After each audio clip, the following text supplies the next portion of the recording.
have a long history of visiting this wonderful country. And from the times when I used to dance with the Kirov Ballet, until certain visits throughout the last 40 years with White Oak Dance Project, with my solo work. And now it's a true privilege to bring one of the last few pieces I've done, work by great director Bob Wilson, and it's very personal work. It's my second work with Wilson. First one was The Old Woman from Daniel Harms, the writer, Russian writer, which I did with Willem Dafoe in the last couple of years around the world. This is a project which kind of emerged from the first collaboration with Bob while we were working on The Old Woman. You know, I like, let's say, if any opera singer, man or woman, are fascinated by somebody like Rosa Poncel or Maria Callas, all dancers were fascinated through their life of the legacy of Václav Nijinsky. But from the very beginning, I've read this diary, probably in French, still in the late 70s, and then in English, and later on in Russian in original in the library of the New York Library. While we were working on the piece of with Willem Dafoe, just during one private dinner with Bob, we kind of start to speak about legacy of Václav Nijinsky, and he conveyed the idea just that he was always himself fascinated by his legacy and his involvement in and our art form, dance and choreography, and because he was unusual, extraordinary talent, and at the same time, had this nod to open the horizon of the choreography and dance presentation. It's unusual individual, unusual writer. I think it's in a program that Henry Miller wrote about when he read first time in 30s when he lived in Paris. He read this diary of Nijinsky, said was the most fascinating book he ever read in many years. The quality of intensity, honesty, raw quality, and the same feeling a lot of people. That's why I felt about this book, this diary. And so was Bob Wilson. Always were fascinated, and actually he used some text in one of his early works in the 70s. Well, we prepared this piece in Italy, performed in Spoleto in Milan, and now it's beginning to open it. We'll perform in Europe and then the United States, and hopefully we'll take it to South America and elsewhere. It's been written in 1919, and on the peak of his sort of departure from the real world and enter to his madness, a state of, mental inclusion. And Bob was interested to work to try to not recreate him as a man. He wanted to find his internal voice, a voice of the man who goes into the deep personal struggle and the mental struggle. It means like everything else Bob does, he creates his own story in a story. And this is not, it's a piece, it's a work about struggling mind of extraordinary individual, extraordinary artist, and about his relationship with God, with the duty as an artist, with his family, his child, his world around him. But it is not about, and of course, as you notice, the title of the piece, it's a letter to a man. It was actually one of his, not a part of his diaries, but a letter to, he probably didn't even send to Serge Diaghilev, whom he left, you know, and his mentor and lover and partner and his boss for years.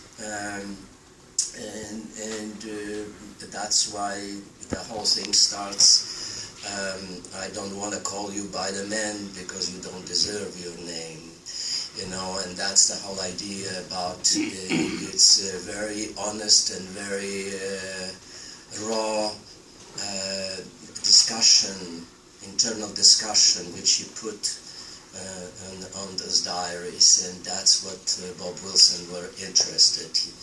It means there's no choreography per se in this piece, but there's a movement from the beginning to the end.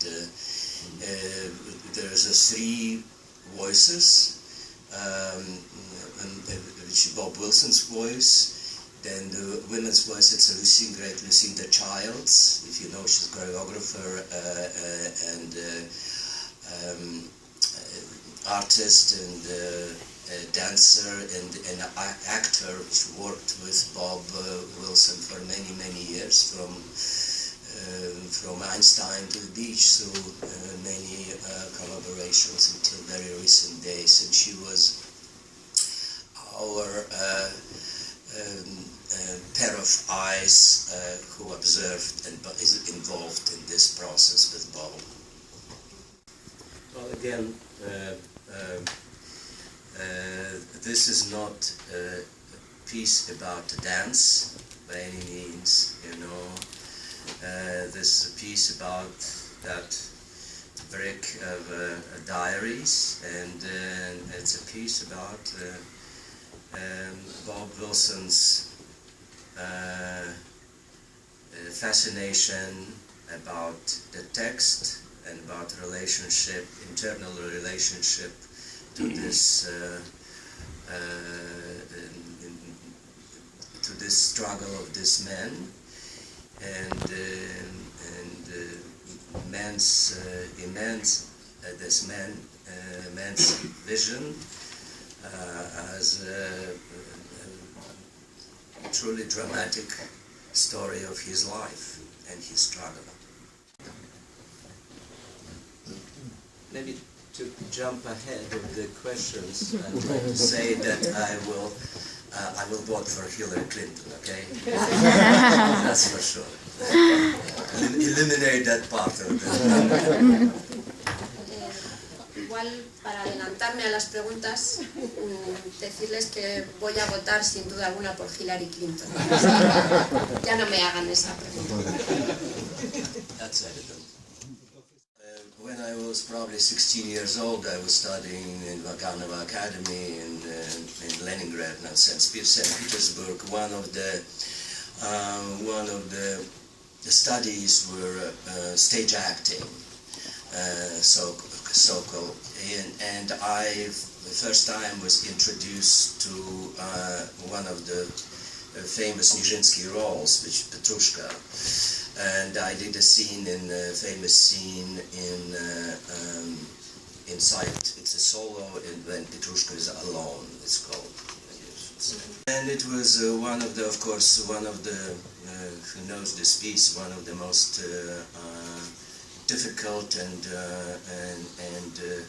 serious roles a dancer goes through.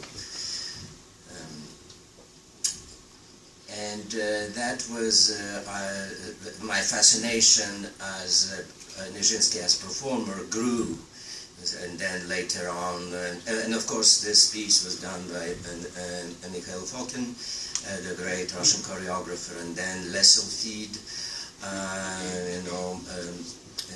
like in Russian called Chopiniana, I dance of his roles, which he then roles later on the great classical romantic parts like in Albrecht and Giselle, etc., etc. And then the Spectre de la Rose, I was anything but, as a dancer and person, very apart from Nijinsky as a man and as a dancer. And yet I understood dancing those pieces how extraordinarily gifted man was, because we don't have any video or a film of Václav Nijinsky dance. It means his legacy we understand through the choreographic material which we received. Well, and of course the variety of his roles were astonishing. Roles which choreographed by him, by great Marius Petipa, of course, the romantic repertoire, and then roles of which the Mikhail Baryshnikov created on him, like Pavilion d'Armide and Scheherazade and Spectre de la Rose and Petrushka, etc., etc. And then it was an extraordinary step that Diaghilev made him actually insist that he should choreograph. And he became the first, in fact, modern dance choreographer of as astonishing determination, talent, and daring perspective towards the future of the avant-garde dance.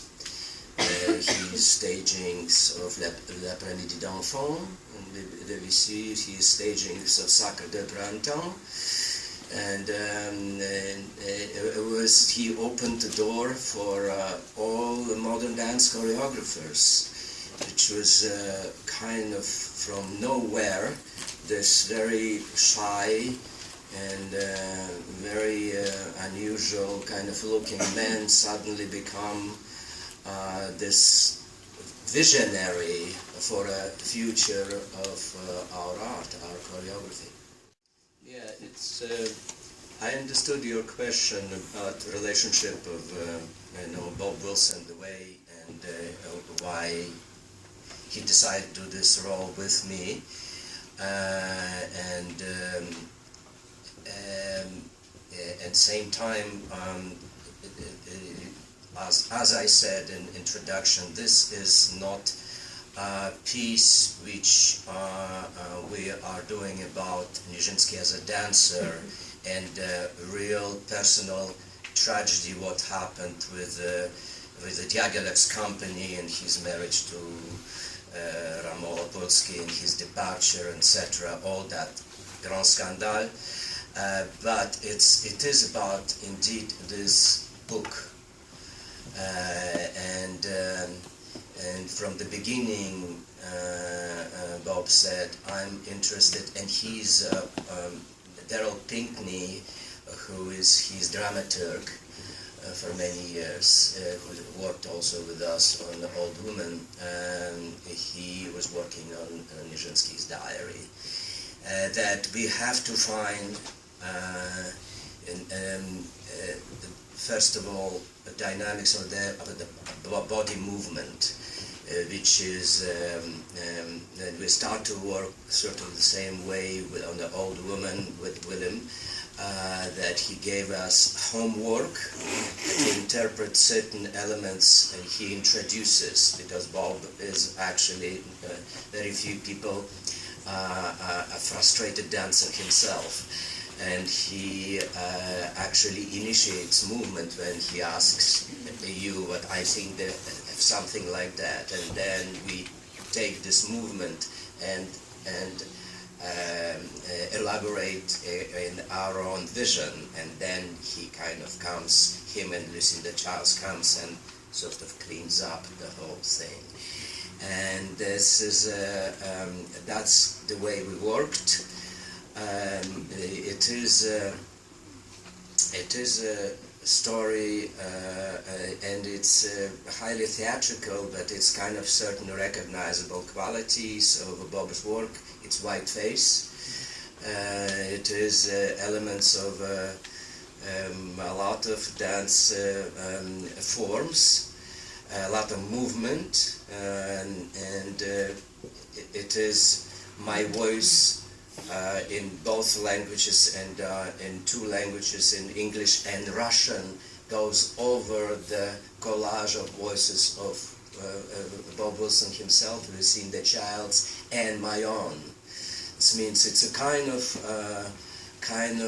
little opera performance, a chamber opera, and he used remarkable music, very different from Tom Waits to Bob Dylan to some classical work, and kind of a musical collage, which is kind of always a fascinating side of Bob's work. The writer, fascinated me, actually, Bob's fascination about madness of Nijinsky. Was the most interesting thing, because Bob never takes easy projects, you know what I mean? He's not afraid of obvious, and that's for me was really, I knew that we wouldn't interpret this diary quotes from the Spiegel or Spectre de la Rose or Petrushka. It was about a mental state of very troubled man, and it's very poetic. Like again back to Henry Miller, he said, if the madness wouldn't stop this man, he would get to the level of, I'm paraphrasing of course, the level of him as a dancer, the genius as a dancer. That's the fascinating story. It's a lot of people felt that way, like Ingmar Bergman was talking about this, and many others. That's why it was so many editions in so many languages, this diary came. If it would be just nonsense of blah blah blah blah gibberish, it wouldn't be. There's some passages of this diary you read, it's like Dostoevsky's novel, which is totally coherent and totally troubled, dark, and same time very poetic, speaking of poetry. Well, anytime you go on stage, you project all your garbage which you live for the many years. You are who you are, and your personal life, you want it or not, on the surface, like great Martha Graham, and I repeat all the time, her said, body cannot lie. And we are all bringing our voice and our body language on stage. That's what we do. But in the last couple of years, besides, when we stopped working and old woman fell asleep, I did another piece with Latvian director Alvis Hermanis. He's a theater and opera director and a very talented man from Riga, which I was born in Latvia. We did a piece, one-man show, based on poetry of Joseph Brodsky, which we performed last fall, and then we're working just did this couple of weeks in New York, and could be done again in Riga and elsewhere in Germany. And right now I'm working with two artists. One I start to, probably one of them, both of them you know, of course. It's Gilabert, a great Catalan director, choreographer, and my old friend. You know, I worked with him once already years ago. We are doing piece, dance piece. Back to dance. Dance piece, which will be performed next year. We just start, and with the Flemish director, choreographer, and artist Jan Fabre, who wrote sort of text for me especially, which is kind of first, and I was really touched. And he's a very provocative and vibrant man. You know, I'm looking forward to keep working.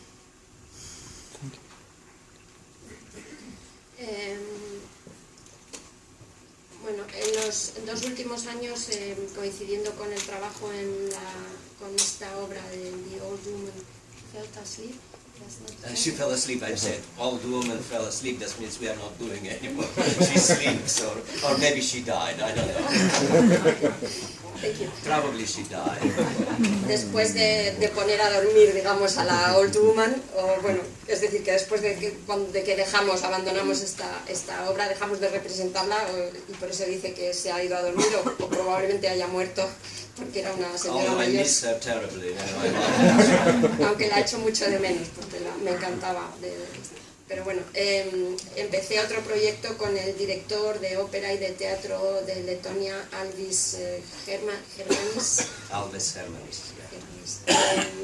que es de Riga, que es mi ciudad natal, y parte de los textos poéticos de Brodsky, Joseph Brodsky.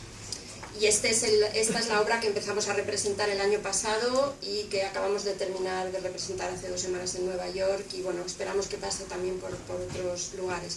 Y actualmente estoy colaborando con otros 2 artistas que ustedes conocen sin duda. El uno es Gilabert, un famoso coreógrafo y director catalán. Well, he's on campo, you know.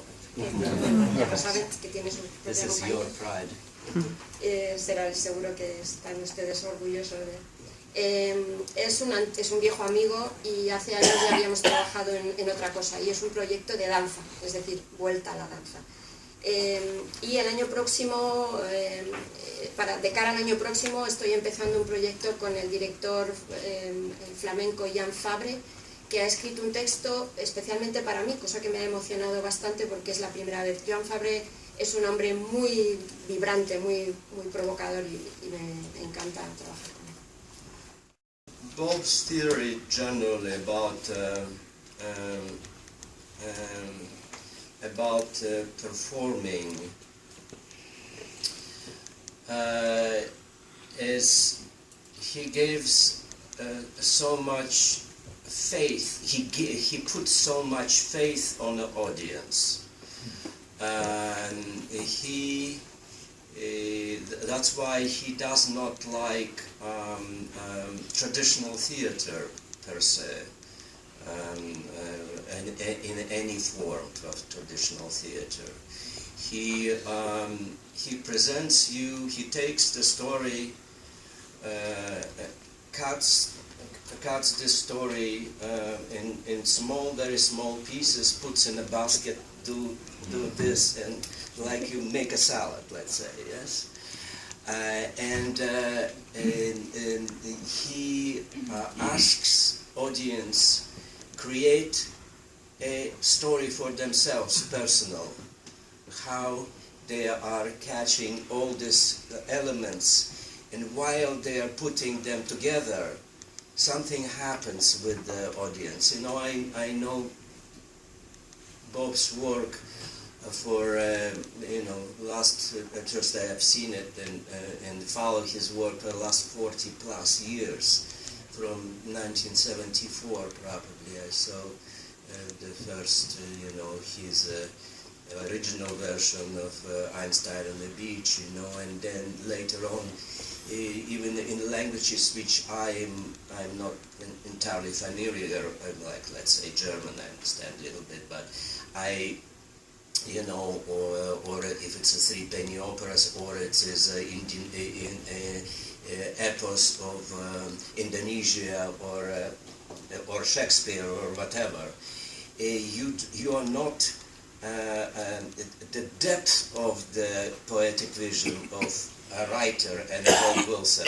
It's hidden under that mask, very minimal step, and for the audience, he never makes an artist cry on stage. Off stage we cry all the time, working with him, you know what I mean? But on stage we are very formal. And then the way he works, he makes audience very strong participant in this. Try to put all those things together, and that work, which when you get all information from the stage, makes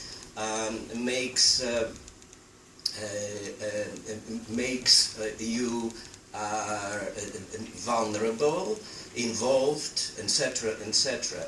The way I perform in his work, it's very different when I perform in other pieces of work, the other directors or choreographers.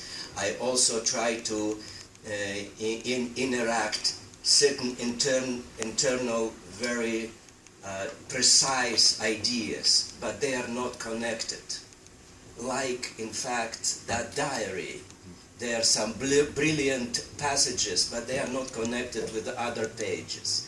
It is very much kind of, he's bombarding audience with the information, and the audience are revealing something internal, or here, or there, or here, or I. That's the kind of, I don't know if I answered your question, but something in that direction. Thank you. It's a little bit, it's crossed my mind listening to the translation that there is, let's say, different kind of, I compare watching Bob Wilson's pieces. It's like to read a novel which you never even heard about the writer. Some of the novels, or it's a roman, or novels, or novella, or grabs you like that from the first page. Some things you have to get a few pages and then say, what's this about? And get interested and get involved. And some of in his pieces also very different. Some of them are longer, for 4 hours, 5 hours, 6 hours, and used to be like 12 hours. And this is an hour 20, whatever it is. Some of them are a little shorter and more evident, and it gives you immediately some dynamics. That's that's how it works.